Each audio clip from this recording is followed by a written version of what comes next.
I've been a real estate agent in the suburbs of Ohio for a long time, and you learn to read people's vibes pretty quickly. But when I met Mr. Henderson, he seemed like every other retiree looking for a quiet life, polite, well dressed, and paid the 6-month rental deposit in cash. Everything was fine until I had to stop by the property to check on a reported water leak in the basement. I knocked, but nobody answered. Since it was an emergency, I used my master key. The house was spotless, eerily spotless.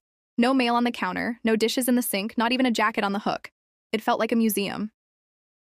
I headed down the basement stairs, and that's when I smelled it. Not the smell of a leak, but the sharp chemical sting of bleach and vinegar. The basement door was reinforced with 3 heavy-duty deadbolts, all installed from the inside. I peered through a small gap in the doorframe, and my lungs just froze. The entire room was lined, floor to ceiling, with heavy industrial plastic sheeting. There were dozens of high-end server towers humming in the dark, and a massive digital map of the city's power grid projected onto the wall. I realized then, Mr. Henderson wasn't a retiree. He was a ghost. I heard the front door creak open upstairs. Thud, thud, thud. Heavy footsteps were moving across the kitchen, right toward the basement door. My phone was in my hand, but I was too terrified to even breathe, let alone dial.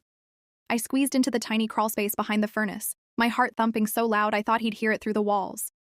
I watched through the slats as a man, not Henderson but someone much younger and stronger, entered the room, carrying a bag of specialized hardware. I waited until I heard the shower start upstairs. Then I bolted. I didn't look back until I saw blue lights in my rearview mirror. The FBI told me later that the house was a node for a massive cyber-terrorist cell. They'd been planning to black out the entire tri-state area that weekend. Now, when I show a house, I don't care about the crown molding or the hardwood floors.